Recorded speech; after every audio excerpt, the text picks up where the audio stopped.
Success है, जो success है वो सिंपल है माय डियर फ्रेंड, आसान नहीं है। फिट रहना सिंपल है, कामयाब होना सिंपल है, मगर आसान नहीं है। बिकॉज कामयाब होने के लिए आपको बड़े बड़े काम नहीं करने होते, कामयाब होने के लिए आपको छोटे छोटे काम बड़े समय तक करने होते हैं। कामयाबी हम लोग हर रोज हासिल करते हैं। सब्जी लेके आना भी कामयाबी है, क्योंकि आपने काम डिसाइड किया और आप उस दिन सब्जी लेकर आ गए, तो आपने अपने उस काम को अकम्प्लिश किया। मगर जब किसी काम को बार बार बार बार बार बार बार बार 5 साल तक करना हो, उसमें बोरियत भी आएगी, उसमें आलस भी आएगा, उसमें डिफिकल्टीज भी आएंगी, उसके अंदर अप्स एंड डाउन्स भी आएंगे, डीमोटिवेशन भी होगी, फेलियर्स भी होंगे, मगर उन सब के बाद दोबारा उठ खड़े होना और चल पड़ना, यही कामयाबी लेके आती है माय डियर फ्रेंड। कहीं पे मैंने पढ़ा था कि बिजनेस के अंदर, लाइफ के अंदर और बॉक्सिंग के अंदर वो नहीं जीतता जितने ज्यादा जोर से मारा, जीतता वो है जो हर बार गिरने के बाद फिर उठ खड़ा होता है। सो माय डियर फ्रेंड, हम आज की ट्रेनिंग की शुरुआत करने वाले हैं, और मैं रिक्वेस्ट करूंगा, क्योंकि बीच में कई लोग भी हैंड रेस कर रहे हैं, वो हैंड रेस ना करें, इसको डाउन कर लें। अगर आपको ऑडियो नहीं भी आ रहा तो ये आपके एंड का चैलेंज है, आपने कहीं ना कहीं ऑडियो कनेक्ट नहीं कर रखा होगा, तो बार बार हाथ नहीं खड़ा करें, हैंड्स डाउन कर दें, बिकॉज कहीं ना कहीं ध्यान जो है वो उस तरफ जाता है फिर। तो मेरी रिक्वेस्ट है कि आप अपने अपने अपने हैंड्स को लोअर डाउन कर दें अभी के लिए, और हम आज की बातचीत की, आज की ट्रेनिंग की शुरुआत करने वाले हैं। Let me just share my screen with you, just give me a moment.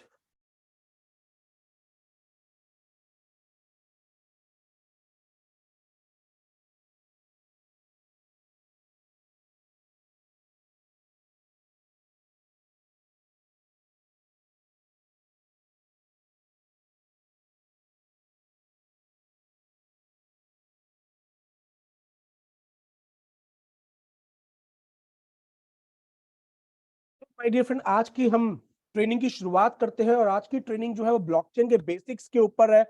ये समझने के लिए कि ब्लॉकचेन क्या है, कैसे काम करती है, कितने टाइप की ब्लॉकचेन्स होती हैं। तो टेक्निकल ट्रेनिंग होने वाली है, इसको शॉर्ट एंड स्क्रिप्ट्स रखेंगे, जितने ज्यादा नोट्स हो सके वो बनाए, जितने ज्यादा नोट्स हो सके वो बनाए माय डियर फ्रेंड। और ये सारी की सारी जो चीजें हैं आपको मीथर यूनिवर्सिटी के चैनल के ऊपर आपको मिल जाएंगी। ट्रेनिंग जो है उसके बाद आपको वहां पे अपलोड कर दी जाएगी, लिंक आप लोगों के साथ तक पहुंच जाएगा। और अगर आपने अभी तक वो चैनल सब्सक्राइब नहीं किया हुआ है तो आप उसको सब्सक्राइब करके भी रख सकते हैं, नोटिफिकेशन बेल को ऑन करके रख सकते हैं, वहां से आपको सारा का सारा जानकारी मिलेगी।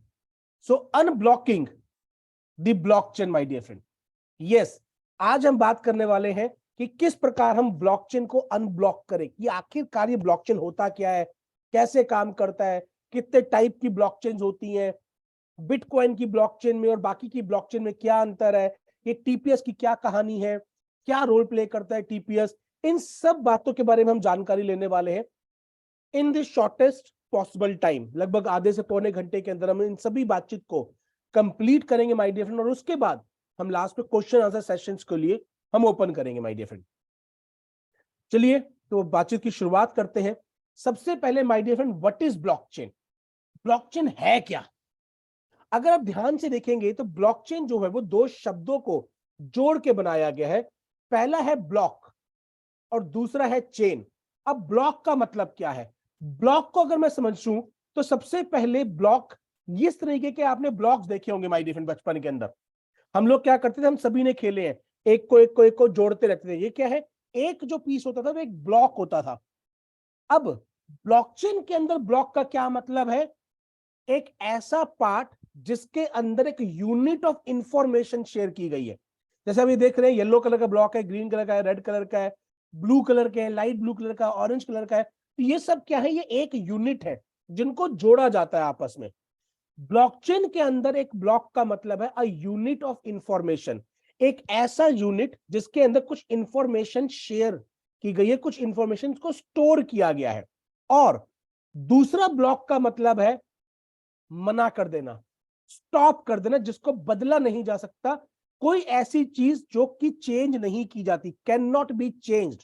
सो ब्लॉक जो है यहां पे दो मीनिंग को डिपिक्ट करता है, एक इंफॉर्मेशन का हिस्सा और साथ ही साथ उसकी टेंडेंसी कि उसको बदला नहीं जा सकता, वो ब्लॉक हो गया है, अब आप उसको चेंज नहीं कर सकते। और इसीलिए मैंने शुरुआत में जो है ये ताले वाली स्क्रीन लगा रखी है कि आप ब्लॉकचेन को ब्लॉक नहीं कर ब्लॉक हो जाता है, मगर आज हम उसको समझेंगे कि अनब्लॉक क्या हो रहा है। हम ब्लॉकचेन को अनब्लॉक कर रहे हैं बेसिकली।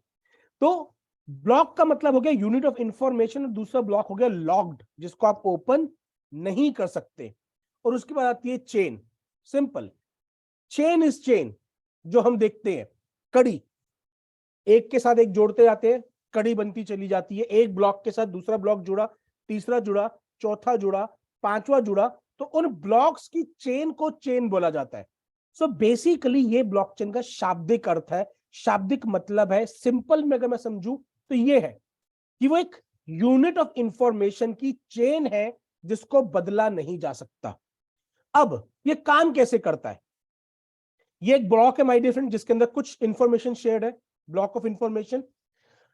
अब हर एक ब्लॉकचेन की अपनी अपनी टाइमिंग होती है। जैसे कि बिटकॉइन का लगभग हर 4 सेकंड के अंदर एक नया ब्लॉक बन जाता है, हमारी ब्लॉकचेन का लगभग हर 15 सेकंड के अंदर एक ब्लॉक बन जाता है। यानी कि उस 15 सेकंड में या उस 4 सेकंड में जो भी ट्रांजैक्शंस हुई है, जो भी एक्टिविटी उस ब्लॉकचेन के ऊपर हुई है, वो इस एक ब्लॉक के अंदर आकर पैक हो जाएगी, और उसके बाद एक अगली ब्लॉक उसके साथ जुड़ जाएगा अगले 15 सेकंड में। अगला 15 सेकंड बीतेगा, एक और ब्लॉक जुड़ जाएगा। 15 सेकंड बीतेगा, एक और ब्लॉक जुड़ जाएगा। 15 सेकंड बीतेगा, एक और ब्लॉक जुड़ जाएगा। अगला 15 सेकंड बीतेगा, एक और ब्लॉक जुड़ जाएगा। माय डियर, बिटकॉइन में यही काम हर 4 सेकंड के अंदर हो रहा है। अब ये जो सारी है, ये क्या हो गई? ये चेन ऑफ ब्लॉक्स हो गई। तो ये ब्लॉकचेन हो गया, मगर क्योंकि ये लॉक्ड है सारी की सारी, ये देखिए ये सारी की सारी क्या है? लॉक्ड है, इसको बदला नहीं जा सकता। ये बेसिकली ब्लॉकचेन इस प्रकार से काम करता है कि हर 15 सेकंड में, हर 4 सेकंड में जो भी उस ब्लॉकचेन ने टाइमिंग बनाई हुई है, उसके अंदर एक नया ब्लॉक ऐड हो जाएगा, और पिछले वाले के बाहर एक इंफॉर्मेशन टैग लग जाता है, जिसके अंदर ये बताया गया होता है कि इसमें क्या क्या इंफॉर्मेशन स्टोर्ड है। फॉर एग्जाम्पल, हमने अपने घर की सफाई करी, सफाई करने के बाद हमने अलग अलग डब्बों में कुछ कुछ सामान रख दिया और उसको सील बंद कर दिया, और सील बंद करने के बाहर पर्ची लगा दी कि इसके अंदर ये सामान रखा हुआ है। अब मुझे ये समझने के लिए कि इसके अंदर क्या है, डब्बा खोलकर देखने की जरूरत नहीं है, केवल उस पर्ची को पढ़कर पता लग जाएगा कि इसके अंदर क्या है। और अगले डब्बे पे अगली पर्ची, अगले डब्बे पे अगली पर्ची, अगले डब्बे पे अगली पर्ची। इस प्रकार माय डियर फ्रेंड 15 सेकंड के अंदर एक ब्लॉक डेवलप हो जाता है हमारी ब्लॉकचेन पे, 4 सेकंड में बिटकॉइन पे डेवलप हो जाता है। इसका मतलब क्या है? अगर किसी व्यक्ति को हैक करना है, अगर किसी व्यक्ति को हैक करना है, तो उसके पास केवल उतने ही मिनटों का, या मैं बोलूं उतने ही सेकंडों का वक्त है माय डियर फ्रेंड, जितने सेकंड के लिए ब्लॉक ओपन है। मात्र 4 सेकंड, मात्र 15 second, which is almost almost almost almost impossible. एक इंसिडेंट हुआ था, आप गूगल पे जाके चेक कीजिएगा, कि एक व्यक्ति ने न जाने कितने देशों की गवर्नमेंट वेबसाइट्स को हैक करा था और बदले में बिटकॉइन मांगा था, बदले में बिटकॉइन की डिमांड की गई थी, क्योंकि वो बिटकॉइन को हैक नहीं कर पाया था। इंडिया में भी रिसेंट केस हुआ है, सुनने में आया था कि चाइनीज हैकर्स ने all India institute of medical sciences, जो एम्स है, उसके सर्वर को हैक किया कि हम आपके पेशेंट डाटा को उड़ा देंगे, और बदले में उन्होंने बिटकॉइन की डिमांड करी, क्रिप्टो करेंसी की डिमांड करी, क्योंकि वो बिटकॉइन हैक नहीं कर पा रहे। सो ब्लॉकचेन हैकेबल नहीं है माय डियर फ्रेंड, ब्लॉकचेन को हैक नहीं किया जा सकता, बिकॉज ये बहुत ज्यादा इंक्रिप्टेड होती है, इस पे सिक्योरिटी बहुत ज्यादा होती है, इसीलिए इसका नाम जो दिया गया है वो ब्लॉकचेन से दिया गया है। आगे से आपको समझ में आ जाएगा ब्लॉक और चेन, इस इमेज को आप दिमाग में डाल लीजिए। ब्लॉक ऑफ इंफॉर्मेशन, जिनकी चेन बनती जाती है, जिनकी रेलगाड़ी बनती जाती है माय डियर फ्रेंड, उसको ब्लॉकचेन बोला जाता है। सिंपल। अब थोड़ा और इसको आराम से भाषा में समझ लाते हैं कि भैया देसी भाषा में क्या बोलते हैं।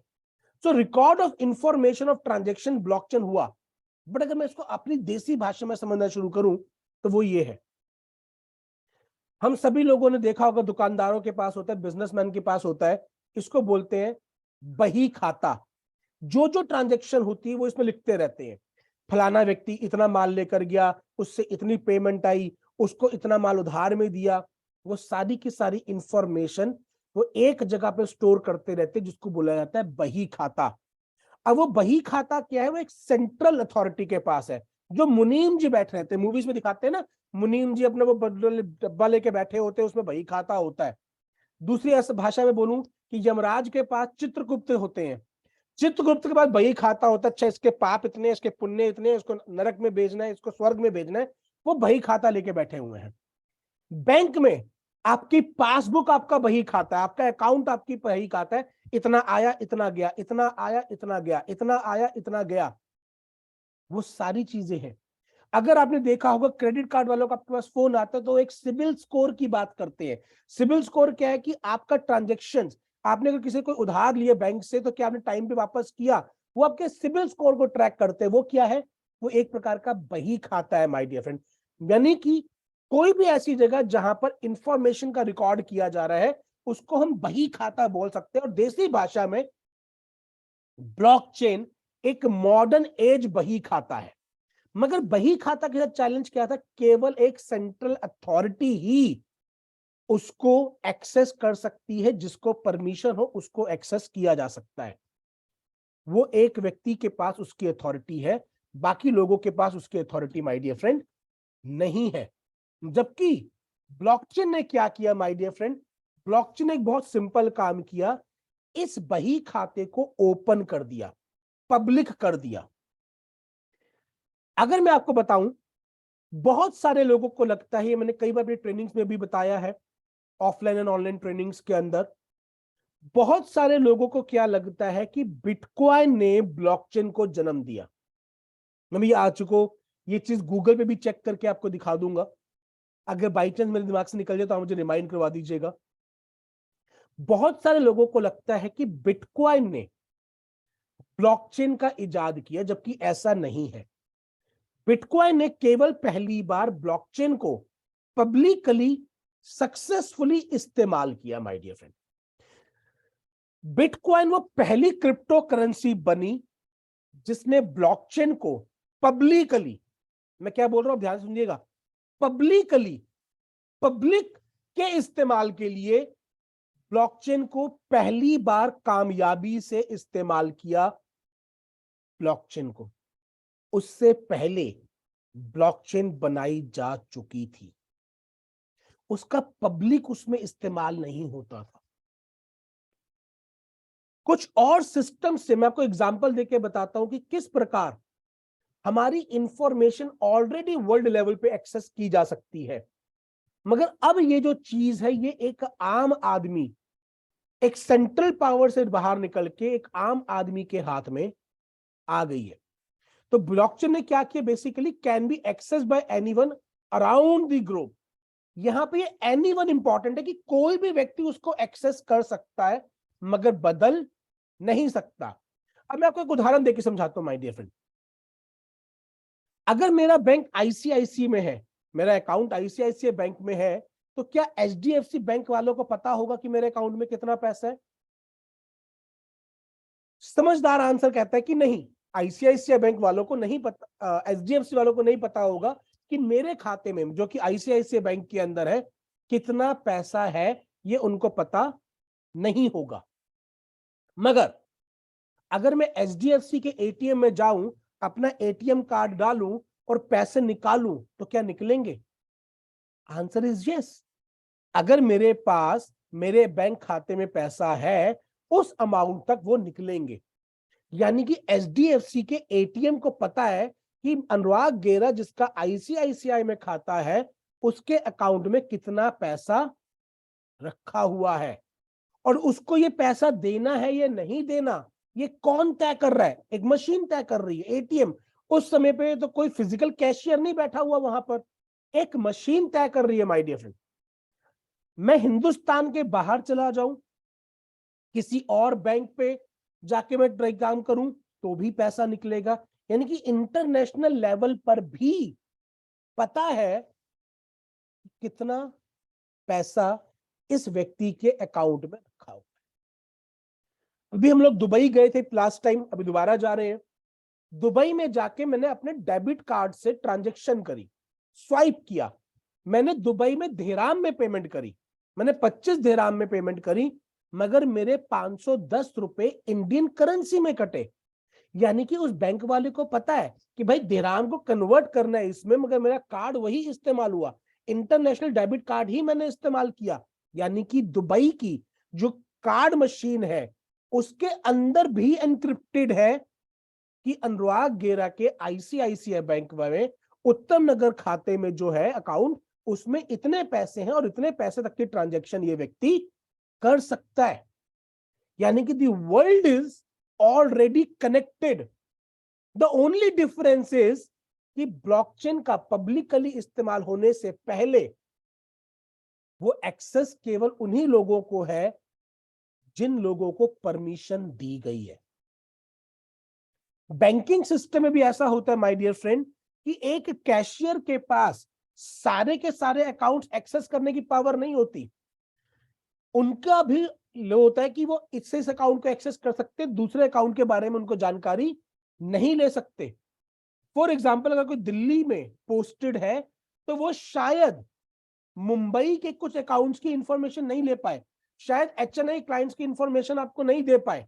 क्यों? क्योंकि उनको परमिशन नहीं होती माय डियर फ्रेंड, उनको परमिशन नहीं होती। सो बेसिकली ब्लॉकचेन ने क्या किया, पब्लिक इस्तेमाल करा। बिटकॉइन ने पहली बार ब्लॉकचेन का पब्लिक इस्तेमाल किया, मगर उससे पहले इंटीग्रेटेड टेक्नोलॉजीज ऑलरेडी इस्तेमाल हो रही थी। ये केवल एक एडवांस वर्जन है उसका। बहुत से लोगों को लगता है कि कोई नई चीज आ गई, पता नहीं क्या बला आ गई। नई बला नहीं आई है, केवल उसका एडवांस वर्जन आया है। तभी ये वेब 3 है, ये न्यू वेब नहीं है, ये डिफरेंट वेब नहीं है, ये वेब 3 है my dear friend. Web 1, web 2, web 3, ये तीसरा वर्जन है इंटरनेट का। नई चीज नहीं आई है, केवल डेवलप हुई है, केवल इवॉल्व हुई है। हमें इस बात को समझना बहुत ज्यादा जरूरी है माय डियर फ्रेंड। आगे चलते हैं। Types of blockchain. Different types of blockchain क्या रहती है? Public blockchain, private blockchain, consortium blockchain और हाइब्रिड ब्लॉकचेन। पब्लिक ब्लॉकचेन क्या है? जिसमें किसी को कोई परमिशन लेने की जरूरत नहीं है, वो जाकर किसी भी इंफॉर्मेशन को सर्च कर सकता है। फॉर एग्जाम्पल, गूगल के ऊपर कुछ साइट्स ओपन है, आप जाके सर्च करोगे, पब्लिकली ओपन है, आप जाके उनमें से डेटा पढ़ सकते हो। बट कुछ चीजों को आपको पढ़ने के लिए परमिशन लगती है, आप उसमें एंट्री नहीं कर सकते। metherworld.com में वही व्यक्ति एंटर कर सकता है जिसके पास लॉगिन आईडी पासवर्ड है, दूसरा व्यक्ति नहीं जा सकता। मगर कुछ इंफॉर्मेशन अबाउट अस वो वगैरह वो पब्लिकली अवेलेबल है। Same way my dear friend, कुछ ब्लॉकचेन्स पब्लिक ब्लॉकचेन्स होती है जिसके ऊपर हर एक इंफॉर्मेशन कोई भी व्यक्ति एक्सेस कर सकता है। कुछ होती है प्राइवेट, जो कि एक अथॉरिटी द्वारा डेवलप की गई है, एक अथॉरिटी द्वारा मैनेज की जा रही है। फॉर एग्जाम्पल, रिलायंस अपने इंटरनल डिपार्टमेंट्स के लिए फॉर एग्जांपल एक ब्लॉकचेन को डेवलप करता है कि मैं अपना सारा डेटा इस ब्लॉकचेन पर रखूंगा, तो वो केवल और केवल रिलायंस के अधिकार के अंदर है। ब्लॉकचेन का इस्तेमाल वो भी कर रहे हैं, एनक्रिप्टेड टेक्नोलॉजी का इस्तेमाल वो भी कर रहे हैं, मगर वो किसी एक के अधिकार में है, वो एक ऑर्गेनाइजेशन के अधिकार में है। अब कंसोर्टियम क्या होता है? एक ग्रुप। जैसे अभी न्यूज आई थी पीछे कि हिंदुस्तान के सारे बैंक ब्लॉकचेन पर शिफ्ट हो रहे हैं, तो वो किसी एक बैंक की ब्लॉकचेन नहीं है, आईसीआईसीआई बैंक की ब्लॉकचेन नहीं है, एसबीआई की ब्लॉकचेन नहीं है, सारे के सारे बैंक मिलकर एक ब्लॉकचेन पर आ रहे हैं। यानी कि अ ग्रुप ऑफ ऑर्गेनाइजेशंस एक ब्लॉकचेन को रन करेंगे। उसको देखने का अधिकार किसके पास होगा? उन बैंक्स वालों को होगा, आपको और मुझे नहीं होने वाला।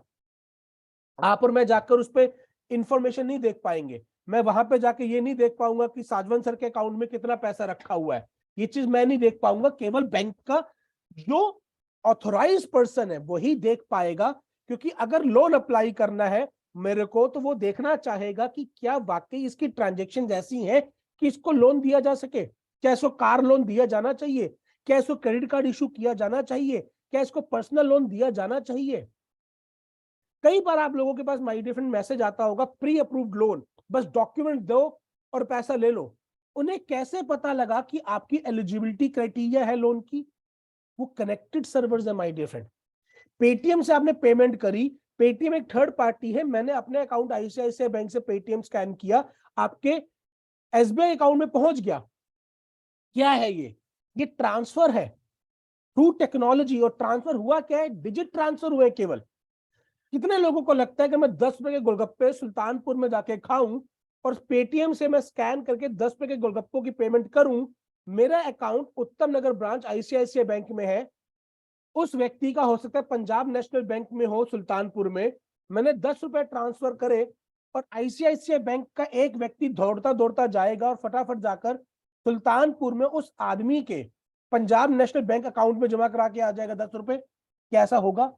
The answer is no. तो ट्रांसफर हुआ क्या? आईसीआईसीआई बैंक का पैसा आईसीआईसीआई के पास है, पीएनबी का पैसा पीएनबी के पास है, केवल डिजिट ट्रांसफर हुए हैं। और यही डिजिट माय डियर फ्रेंड हम ब्लॉकचेन में भी क्रिप्टो करेंसी के रूप में ट्रांसफर कर रहे हैं। सो हम केवल इवॉल्व हुए हैं, कोई नया हवा नहीं आ गया, कोई नया भूत नहीं आ गया। We have just evolved. मैं फिर बोलूंगा, इसीलिए ये वेब 3 है, ये न्यू वेब नहीं है, ये डिफरेंट वेब नहीं है, इट इज वेब 3। इवोल्यूशन हुआ है, हमने ग्रो करा है, हमने कोई नई चीज लेकर नहीं आए हैं माय डियर फ्रेंड। और एक बात याद रखिएगा, नेटवर्क मार्केटिंग के जरिए, एफिलिएट मार्केटिंग के जरिए हमें हमेशा से बाकी लोगों से 15 साल आगे चलने का मौका मिलता है। मैं प्रोडक्ट्स का एग्जांपल लेके बताऊंगा, जिन प्रोडक्ट्स को नेटवर्क मार्केटिंग में, एफिलिएट मार्केटिंग में हम 15-15 साल पहले प्रमोट करते थे ना, एलोवेरा खाओ, फलाना खाओ, ढिमकाना खाओ, उनकी एड टीवी पे बाबा रामदेव जी अब आके बोलते हैं, बट हम 15 साल पहले से प्रमोट कर रहे हैं। तो नेटवर्क मार्केटिंग में, एफिलिएट मार्केटिंग में मीटर नेक्सराइज ने आज हमारे को मौका दिया है कि आज से 10 साल बाद, 7 साल बाद, 8 साल बाद, जब दुनिया इस बारे में बात कर रही होगी, तब हम इसके ऊपर अपना परचम लहरा के बैठे होंगे, क्योंकि हम उस टेक्नोलॉजी को 7 साल 8 साल पहले माय डियर फ्रेंड अडॉप्ट कर चुके होंगे। तो types of blockchain I think आपको क्लियर होगी। पब्लिक ब्लॉकचेन होती है, हाइब्रिड क्या होती है, जिसके अंदर मिक्स होता है, कुछ पार्ट आप देख सकते हो, कुछ पार्ट आप नहीं देख सकते, कुछ इंफॉर्मेशन पब्लिक डोमेन में है, बाकी को एक्सेस करने के लिए आपको ऑथराइज पर्सनल होना चाहिए। So basically public blockchain, hybrid, private और कंसोर्टियम, ये 4 तरह की माय डियर फ्रेंड ब्लॉकचेन होती है। इन चारों को वाक्य से आपको समझ में आ गया होगा। ये परमिशन लेस होती है, इनको देखने के लिए आपको परमिशन की रिक्वायरमेंट नहीं है। ये परमिशन होती है, इनको देखने के लिए आपको परमिशन लगने वाली है। और हाइब्रिड में कुछ हिस्सा परमिशन लेस होता है और बाकी हिस्से को देखने के लिए आपको परमिशन लगने वाली है। आई होप यहां तक की बातचीत आपको क्लियर हो गई होगी। आगे चलते हैं माय डियर फ्रेंड। अब ये माइनर्स क्या होते हैं, माइनिंग क्या होती है? माइनर्स माइनर और कोई नहीं है, एक अकाउंटेंट है। आसान भाषा में समझते हैं, एक अकाउंटेंट है जिसका काम केवल ये देखना है कि भाई अनुराग गेरा ने साजवन जी के अकाउंट में 15,000 रुपए ट्रांसफर करे, तो ये पैसा उसके अकाउंट में है भी या नहीं। ये जो अकाउंट है और नाम आपस में मैच कर भी रहे, पता चले नाम साजवन जी का है और अकाउंट किसी और का डाल दिया, क्या ये सेम मैच हो भी रहा है? इस प्रोसेस को करने वाला व्यक्ति बैंकिंग सिस्टम में हम अकाउंटेंट बोल देते हैं।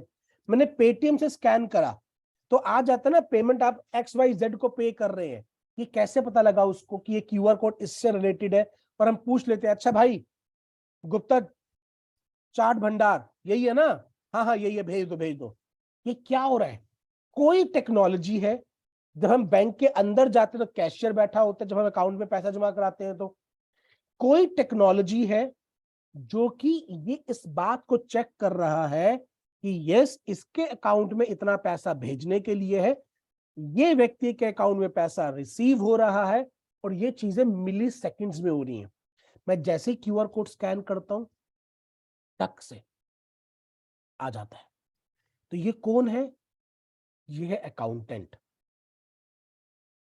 इसी को ब्लॉकचेन की भाषा में, वेब 3 की भाषा में बोले जाते हैं माइनर्स। एक व्यक्ति ने क्वाइन ट्रांसफर करे दूसरे को, इस तक इसके अकाउंट में इतने क्वाइन रखे भी हुए हैं भेजने के लिए, ये चेक करने वाला है माइनर। मगर उसके अंदर वो एड्रेस में कोई कोताही नहीं कर सकते। आपने अगर गलत एड्रेस पे भेज दिया, ब्लॉकचेन में यही चीज है मैम, कुछ बदला नहीं जा सकता, कुछ करा नहीं जा सकता। वो केवल और केवल आपकी ट्रांजेक्शन को अप्रूव करेंगे। इसीलिए उनको दूसरी भाषा में अप्रूवर भी बोला जाता है, कि ओनली टिक करेंगे, ओके। वो सिर्फ ये देखेंगे कि क्या अनुराग गेरा के अकाउंट में ये ट्रांजैक्शन करने के लिए सफिशिएंट बैलेंस है। If the answer is yes, okay, टक। क्योंकि आइडेंटिटी डिस्क्लोज नहीं हो सकती। वो ये नहीं देख सकते कि भाई ये जो एड्रेस है ये साजवन जी का ही है या किसी और का है, कि आपने गलत एड्रेस पे तो नहीं भेज दिए।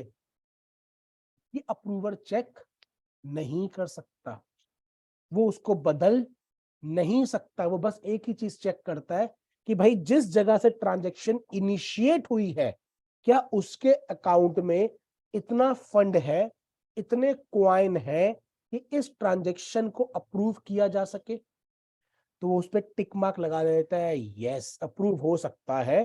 तो miners are anyone who checks, verifies and approves the transaction on the blockchain. जो ट्रांजैक्शन को चेक करता है, वेरीफाई करता है कि हाँ भाई अकाउंट में है, और अप्रूव कर देता है। दैट्स इट, वो माइनर है। माइनर इनको इसलिए बोला गया, माइनिंग इसलिए बोला गया, मैं आपको माइनिंग के पीछे का भी इतिहास बता देता हूं कि क्यों बोला गया है। दो वजह से इस शब्द का इस्तेमाल हुआ है। पहला, जब न्यू करेंसी प्रिंट होती है तो उसको बोलते हैं मिंटिंग। जो हमारा करेंसी नोट छपता है, जो आरबीआई छाप रहा है अपनी प्रिंटिंग प्रेस के अंदर, जो क्वाइन छप रहे हैं, उनको बोला जाता है मिंटिंग। क्या बोला जाता है? Minting, MINTING, minting.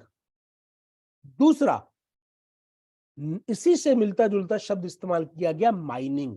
अब माइनिंग के पीछे का मतलब क्या है? जब बिटकॉइन की शुरुआत हुई तो बिटकॉइन लिमिटेड क्वांटिटी में थे, और हर 4 साल के बाद लगभग आधे हो जाते हैं। लगभग क्या, आधे हो जाते हैं, क्योंकि ये लिमिटेड क्वांटिटी में थे। और जिस प्रकार से किसी भी खनिज की खुदाई की जाती है, कोयला खोदने को क्या कोयले को खोद के निकालने के लिए क्या बोलते हैं? कोयले की माइनिंग हो रही है। सोने को खोद के निकालने के लिए क्या बोलते हैं? सोने की माइनिंग हो रही है। उसी शब्द को वहां से लिया गया, क्योंकि ये एक तरीके से माना गया कि लिमिटेड क्वांटिटी में है और आपको खुदाई करके, काम करके निकालने पड़ेंगे, इसीलिए उसको माइनिंग बोला गया। क्योंकि आपको काम करना है, और काम करने के बदले में आपको ये काम, पैसा मिलेगा, ये बिटकॉइन मिलेगा, उसको माइनिंग बोला गया। और इसीलिए बिटकॉइन की जो ब्लॉकचेन है वो POW के ऊपर है, जिसके ऊपर अभी आगे डिस्कस करेंगे, जिसको प्रूफ ऑफ वर्क बोला जाता है माय डियर फ्रेंड। ये प्रूफ ऑफ वर्क कैसे काम करता है मैं भी आपके साथ डिस्कस करूंगा। बट बेसिकली माइनर्स कौन है? जो ट्रांजेक्शन को अप्रूव करते हैं। और माइनिंग क्या है? माइनिंग है कि एक आदमी ने ट्रांजेक्शन इनिशिएट करी, अब डिफरेंट डिफरेंट लोग बैठे हुए हैं माय डियर फ्रेंड, उनमें से जिसने ट्रांजेक्शन को अप्रूव किया उसको एक रिवॉर्ड मिलेगा। किस फॉर्म में मिलेगा? उस क्वाइन के फॉर्म में जिस क्वाइन की माइनिंग उसने करी है। अगर वो बिटकॉइन की ब्लॉकचेन के ऊपर है और बिटकॉइन की माइनिंग कर रहा है, तो उसको उस ट्रांजेक्शन को अप्रूव करने में कुछ बिटकॉइन मिल जाएंगे। अगर वो किसी और ट्रांजेक्शन पे कर रहा है, किसी और की ब्लॉकचेन पर है, उसको वो वाला क्वाइन मिल जाएगा। जिस क्वाइन की ब्लॉकचेन को, जिस क्वाइन को वो चेक कर रहा है, उसकी जो ब्लॉकचेन है, भले ही वो टोकन को चेक कर रहा हो, मगर मिलेगा क्या उसको? उसको मिलेगा बदले में वो क्वाइन जिसकी ब्लॉकचेन का इस्तेमाल किया गया है।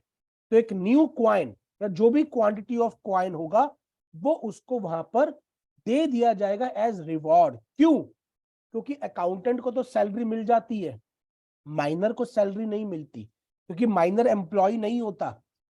माइनर एक सेल्फ एम्प्लॉयड आदमी है, एक बिजनेसमैन आदमी है, जो अपना सेटअप लगा के बैठा है कहीं दुनिया में, और उस ब्लॉकचेन के माइनिंग वो कर रहा है, उस क्वाइन की माइनिंग वो कर रहा है। आपको शायद पता हो, नहीं तो मैं आपको दिखाऊंगा कि बिटकॉइन की माइनिंग के लिए माय डियर फ्रेंड 5-5, 10-10 मंजिला और एकड़ों के अंदर प्लांट्स लगे हुए हैं, मशीन्स लगी हुई हैं जो बिटकॉइन की माइनिंग करने पे लगी हुई हैं।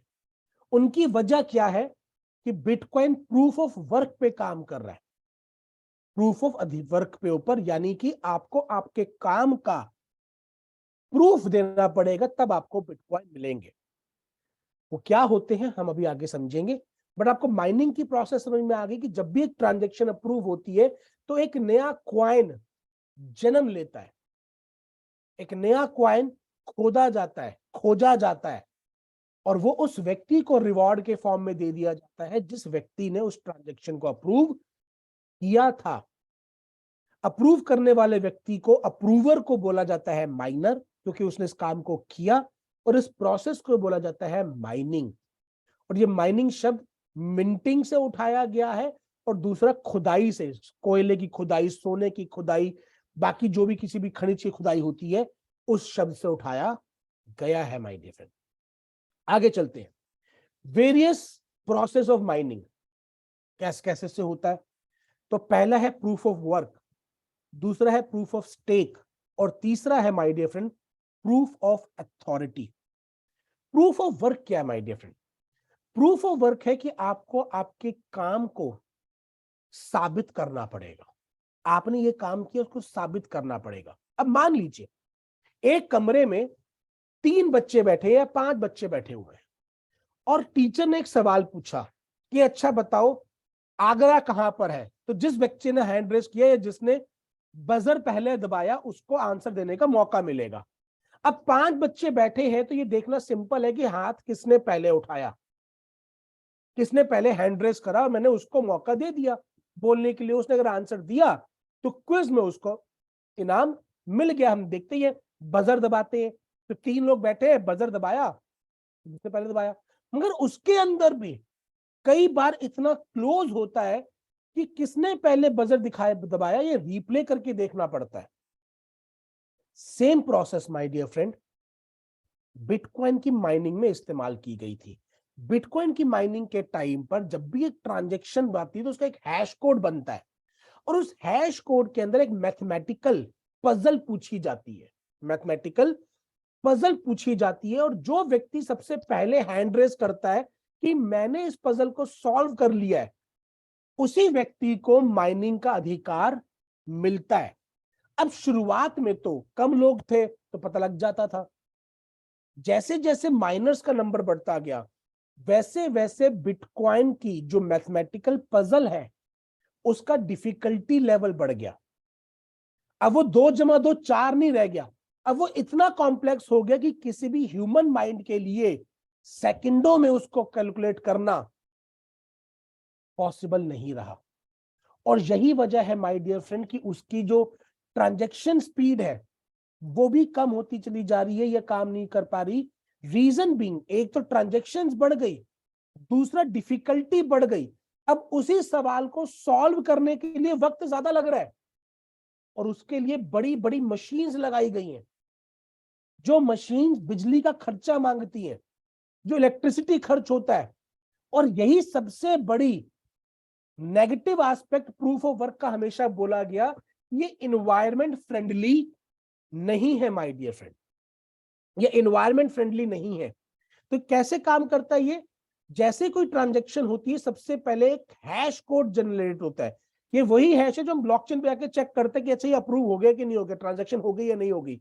इसी के अंदर एक मैथमेटिकल पजल होती है माय डियर फ्रेंड, देखिए ना हथौड़ा बना हुआ है, शुरुआत इसी को खोदने की होती है कि इस हैश के अंदर जो मैथमेटिकल पजल है इसको कौन सॉल्व करेगा।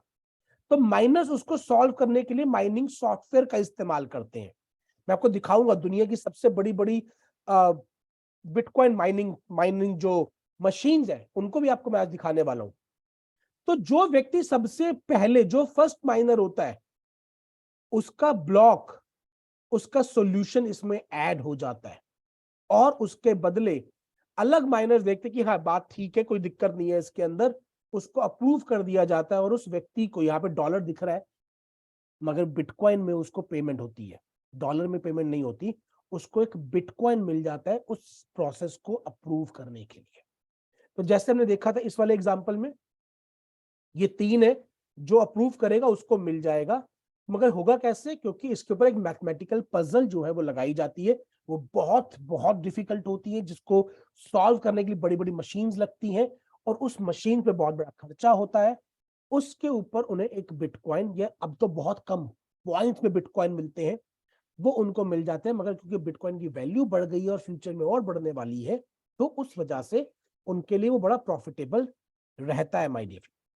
फिर आता है प्रूफ ऑफ स्टेक। अब सबसे बड़ी दिक्कत प्रूफ ऑफ वर्क में क्या थी? एक तो हर बीतते वक्त के साथ, क्योंकि डिफिकल्टी लेवल को बढ़ाना पड़ रहा है, तो स्पीड कम हो रही है। दूसरा, बड़ी बड़ी मशीन्स लगानी पड़ रही है, बिजली का खर्चा बहुत आ रहा है। तो उसको रिजॉल्व करने के लिए जब इथेरियम आया, इथेरियम ने पीओडब्ल्यू की बजाय पीओएस, प्रूफ ऑफ स्टेक का इस्तेमाल किया। उसने कहा भाई जो भी माइनर बनना चाहता है उसको मेरे कुछ क्वाइन खरीद के रखने पड़ेंगे, और जो जितना बड़ा स्टेक खरीद के रखेगा पहला मौका उसको दिया जाएगा।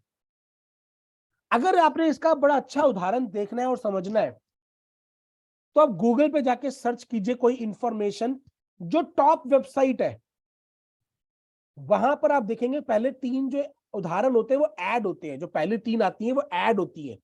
वो ऐड में गूगल किसकी ऐड को पहले ऊपर दिखाता है? जिसने ज्यादा पैसा पे कर रखा है, कि अगर कोई मेरी वेबसाइट पे क्लिक करेगा तो मैं 100 रुपए देने को तैयार हूं।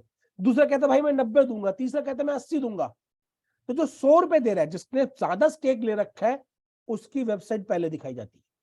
जो बाकी सर्च आते हैं वो उसमें आते हैं कि किसका ज्यादा रेलिवेंट कंटेंट है, किसके अंदर ज्यादा वो शब्द इस्तेमाल हो रहे हैं, उसको हम बोलते हैं सर्च इंजन ऑप्टिमाइजेशन। मगर जो तीन पेड है माय डियर फ्रेंड, उसमें सबसे ऊपर किसका आता है? जिसने ज्यादा पैसा देके वो अधिकार ले रखा है।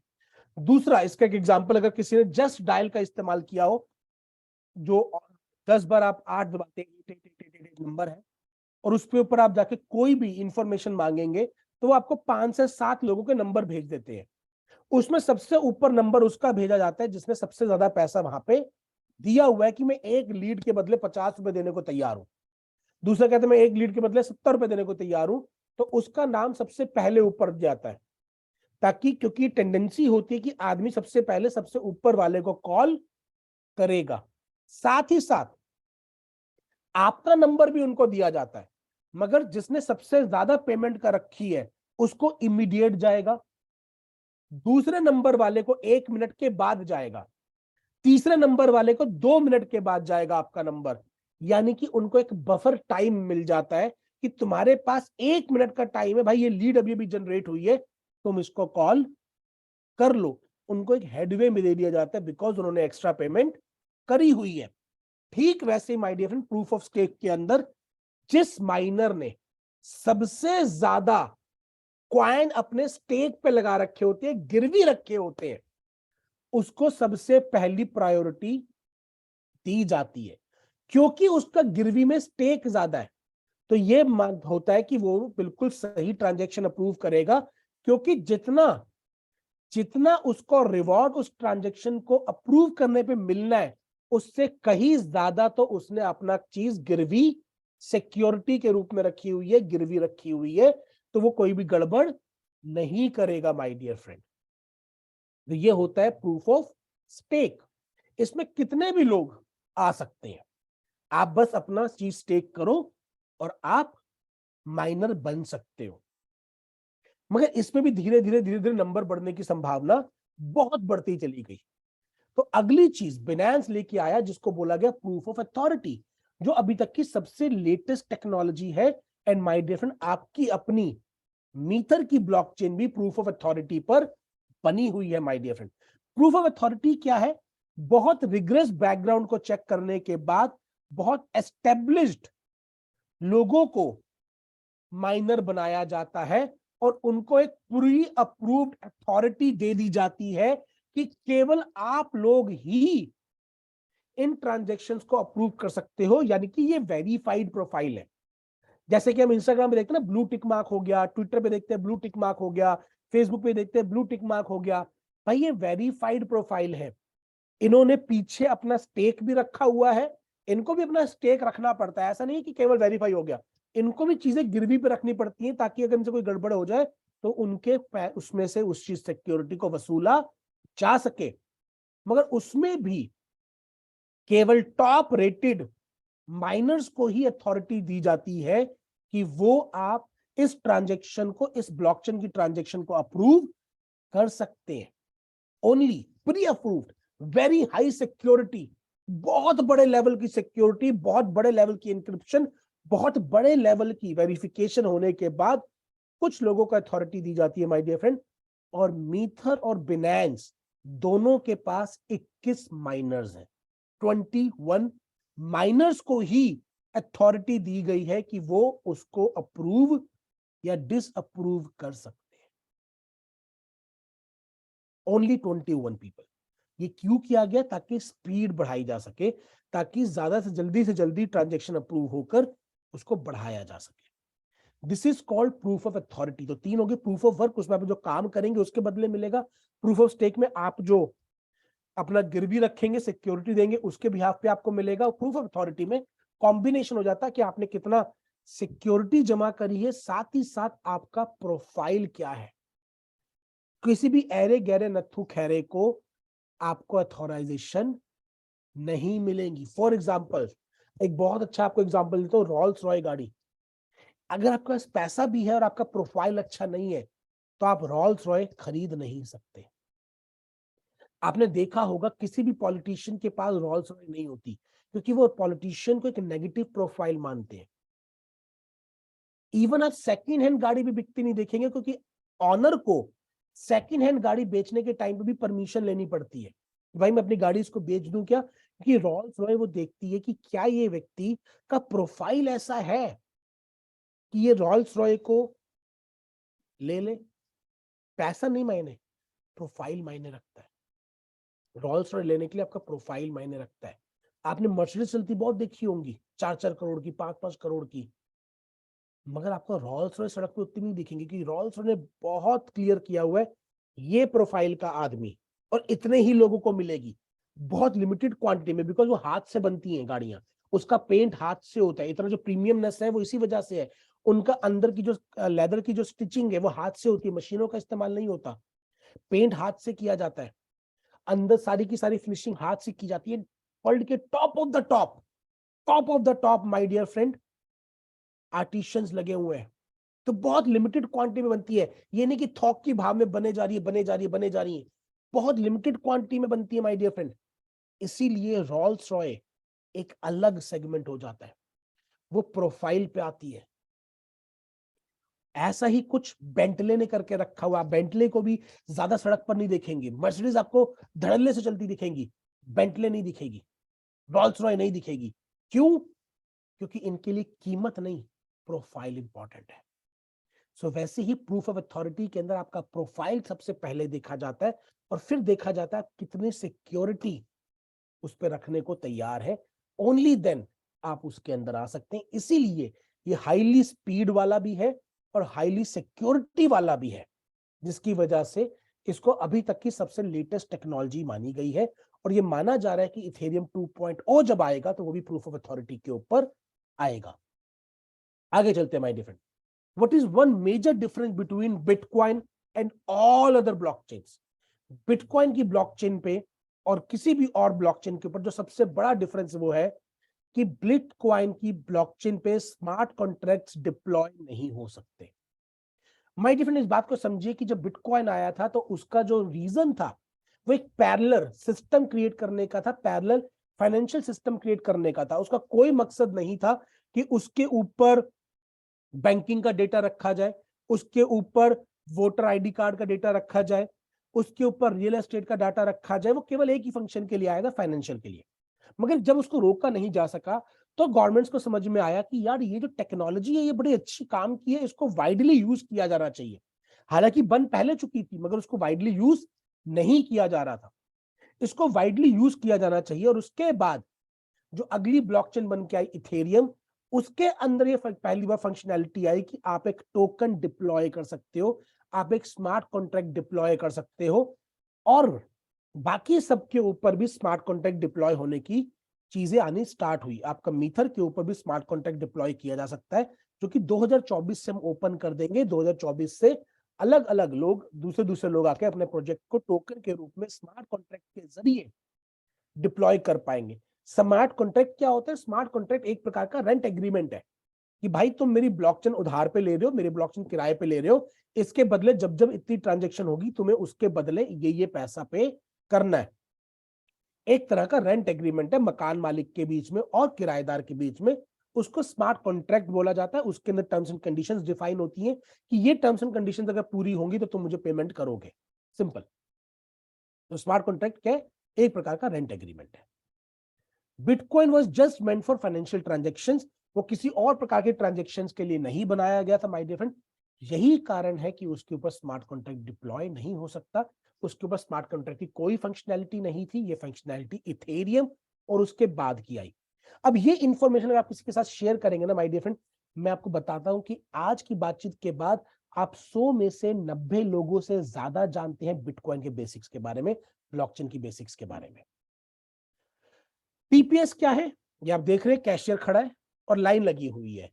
अब ये कैशियर कितनी जल्दी ये लाइन निपटाएगा, वही टीपीएस है, ट्रांजैक्शन पर सेकंड, कि एक सेकंड में कितने लोगों का निपटारा किया जा सकता है।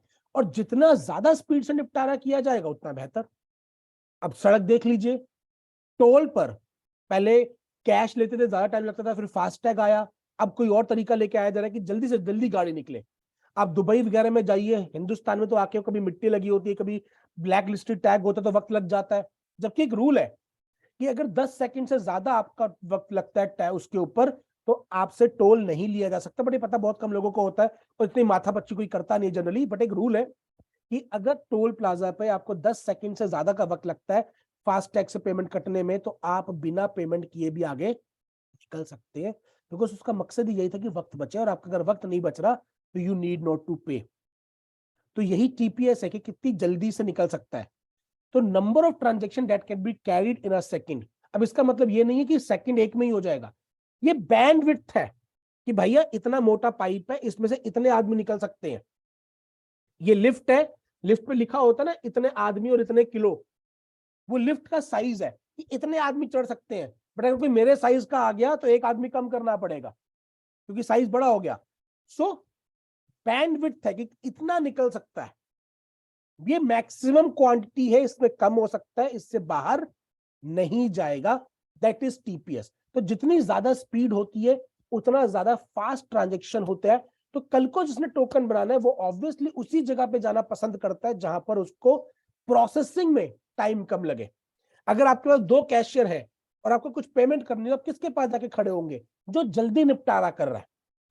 अगर 2 रास्ते हैं जाने के लिए और दोनों में खर्चा सेम लग रहा हो, तो आप कौन से रास्ते से जाएंगे? जो जल्दी आपको पास कर दे, जल्दी मंजिल तक पहुंचा दे। तो यहाँ पे जो गैस फीस लगती है वो वही खर्चा है कि भैया ट्रांजेक्शन होने में जो खर्चा है वो। अब इथेरियम की क्या है? स्पीड कम है, गैस फीस ज्यादा है। उससे ज्यादा बिनांस की स्पीड ज्यादा है और गैस फीस कम लगती है। ट्रॉन की स्पीड और ज्यादा और गैस फीस और कम लगती है। और मीथर की गैस फीस सबसे सबसे कम है और स्पीड सबसे ज्यादा है। So my dear is like speed and bandwidth of internet. जैसे स्पीड इंटरनेट की स्पीड होती है, इंटरनेट की बैंडविड्थ होती है, ठीक वैसा ही काम इसके अंदर होता है माय डियर फ्रेंड। आगे चलते हैं, अब कुछ पॉपुलर ब्लॉकचेन की स्पीड देख लेते हैं as compare to web 2। Blockchain जो है वेब 3 का पार्ट है, और आपने देखा होगा वीजा कार्ड, मास्टर कार्ड, ये वेब 2 का पार्ट है जो हम क्रेडिट कार्ड से स्वाइप करते हैं। आपने देखा होगा उसमें भी कभी कभार आप सही पिन डालते हैं, उसके बाद भी ट्रांजेक्शन डिक्लाइन हो जाती है क्योंकि आपका जो टीपीएस है, आपका जो ट्रांजेक्शन है वो उसके टीपीएस से बाहर चला गया। तो कहां कहां पे ब्लॉकचेन खड़ी होती है as compare to current system, वो देखते हैं। Higher TPS means faster services. तो बिटकॉइन लगभग 60 ट्रांजेक्शन कर सकता है, अब 4 ही कर पाता है। इथेरियम लगभग 20, डैश 48, बिटकॉइन कैश 56, बिनांस लगभग 50-60 कर लेता है, पेपाल 193 कर पाता है, ट्रॉन 1000 से 2000 कर लेता है, गो चेन 1300, और वीजा जो है my dear friend, Mastercard और वीजा लगभग लगभग 24,000 ट्रांजेक्शन एक सेकंड में कर पाते हैं। 24,000 ट्रांजेक्शन। तो आप देख रहे हैं कि करंट सिस्टम में ये सारे बहुत पीछे हैं। सोलोना लगभग 50,000 ट्रांजेक्शन्स करता है, अपग्रेड हो चुका है वो अब। तो ये करंट सिस्टम में पॉपुलर ब्लॉकचेन्स जो है वो इस प्रकार से वेटेज लेके आती है। अगर मैं मीथर से वीजा को कंपेयर करूं तो अब एक मजेदार फैक्ट देखना चाहते हैं कहां पे स्टैंड होता है, तो अब आपके सामने पेश है the comparison of the day, the comparison of the future, the comparison of our bright future my dear friend. ये रहा मीथर एंड वीजा। अब देख पा रहे होंगे कहां वीजा है, बेचारा नीचे देख रहा है, ओहो बाबूजी आप तो बहुत बढ़ गए, और ये मीथर है। That's the power my dear friend, and that's why we say we are one, we are Meether, M coin is future. Because speed के ऊपर सब कुछ मायने रखेगा माय डियर फ्रेंड, सब कुछ फ्री स्पीड के ऊपर मायने रखेगा। और मीथर की जो ब्लॉकचेन की स्पीड है उसका पहुंच पाना अभी मुश्किल ही नहीं, मुझे तो नामुमकिन दिखता है। क्योंकि ना डॉन को पकड़ पाना मुश्किल ही नहीं, नामुमकिन है। डॉन को तो पता नहीं कितने मुल्कों की, मैं भूल गया कितने मुल्कों की पुलिस ढूंढ रही है, पर डॉन को पकड़ पाना मुश्किल ही नहीं, नामुमकिन है। तो ऐसे मुझे लगता है कि मीथर जिस स्पीड से ग्रो कर रहा है, मीथर जिस प्रकार से टेक्नोलॉजी को एडवांसमेंट पे लेके जा रहा है, जिस प्रकार से फ्यूचर टेक्नोलॉजी पे काम कर रहा है, उसको पकड़ पाना मुश्किल ही नहीं, नामुमकिन है। सो मेरी बातचीत का पार्ट यहाँ पे ओवर होता है। मेरी तरफ से आज की बातचीत इतनी ही थी। So thank you very much, आप सभी लोगों ने बड़े पेशेंटली आज की बातचीत को सुना, आपकी ट्रेनिंग को सक्सेसफुल बनाया।